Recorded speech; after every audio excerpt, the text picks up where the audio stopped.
O disjuntor é um equipamento de proteção elétrica presente em nossas casas desde que nos conhecemos por gente, e tenho certeza que até mesmo seus pais e seus avós se lembram dele na época que eram crianças. E hoje eu vou responder para vocês uma dúvida que eu duvido que vocês tenham, mas que eu tenho certeza que vocês vão gostar de saber. Quando será que os disjuntores surgiram? Esse quadro faz parte de uma série de vídeos que eu vou postar sobre as histórias da eletricidade.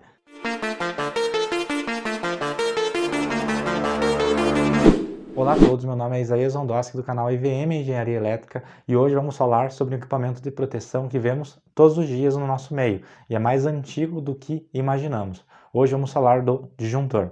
Antes de continuar, curta o canal e se inscreva, porque eu tenho certeza que você vai encontrar vídeos todas as semanas que você vai gostar sobre o mundo da elétrica. O disjuntor é um equipamento que protege sua instalação elétrica contra curto-circuito e sobrecarga de maneira automática e pode ser rearmado após esse evento. Ele foi criado quase que junto com a eletricidade lá por 1800 e pouco, mais especificamente 1879.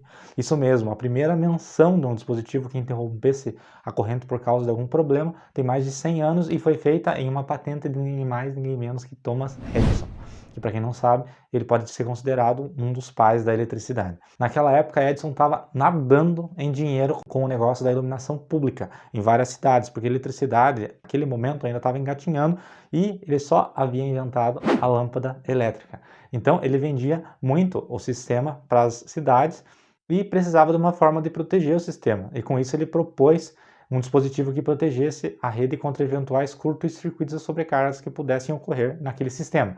Ele deu o nome naquele dispositivo de fusível. O fusível é como se fosse um pai do disjuntor, ele é composto de um tubo com uma liga metálica dentro, normalmente é o chumbo, que no momento que dá uma sobrecarga, ele aquece e se rompe. Com isso ele evita um curto-circuito ou até mesmo um incêndio ou alguma coisa pior.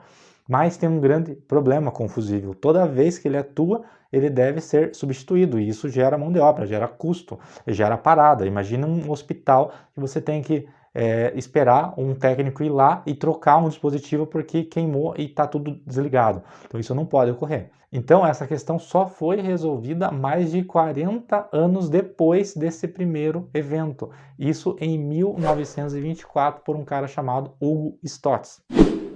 Hugo Stotz ele nasceu na Alemanha em 1869 e teve uma infância comum para aquele tempo, mas ele estava na Europa, no centro de tudo, bem na época do boom da eletricidade nas indústrias, e ele conseguiu justamente, ainda adolescente, um emprego numa dessas fábricas, e começou a aprender sobre os fundamentos da engenharia elétrica na prática e trabalhar na instalação de geradores por toda a Alemanha. Seus chefes notaram que o jovem alemão era brilhante e com 18 anos o colocaram para gerenciar alguns projetos e com 22 ele já abriu sua própria empresa para revender produtos dessa empresa maior. E também começou a trabalhar no desenvolvimento de equipamentos elétricos. Essa empresa durou até 1912, quando ele vendeu para uma empresa suíça do setor elétrico chamada BBC. Só para vocês terem uma ideia, essa empresa depois ia se tornar o que a gente conhece hoje como a grande ABB. Então, voltando à história, após ele vender essa empresa, ele passou a se dedicar totalmente no desenvolvimento de novos produtos para essa BBC. E no que vocês acham que ele focou? Ele focou no fusível, lá de Thomas Edison. E ele estava buscando uma forma de substituí-lo justamente pelos inconvenientes que eu citei mais cedo. E em 1923, sua equipe e ele desenvolveram uma brilhante ideia. Um dispositivo que tivesse um componente que, se aquecido, ele contraísse e acionasse o mecanismo. E após que ele resfriasse, ele pudesse ser reacionado. Nascia aí o que nós conhecemos hoje como disjuntor. Só para vocês terem uma ideia, no final do século XX já haviam sido construídos mais de 500 milhões de dispositivos utilizando essa patente de Stotz como base. Então, graças a ele, hoje nós temos uma ampla faixa de disjuntores, como os mini disjuntores para tensões aí até 440 volts, aí correntes entre 1 e 125 amperes. Normalmente eles são padrão de NEMA.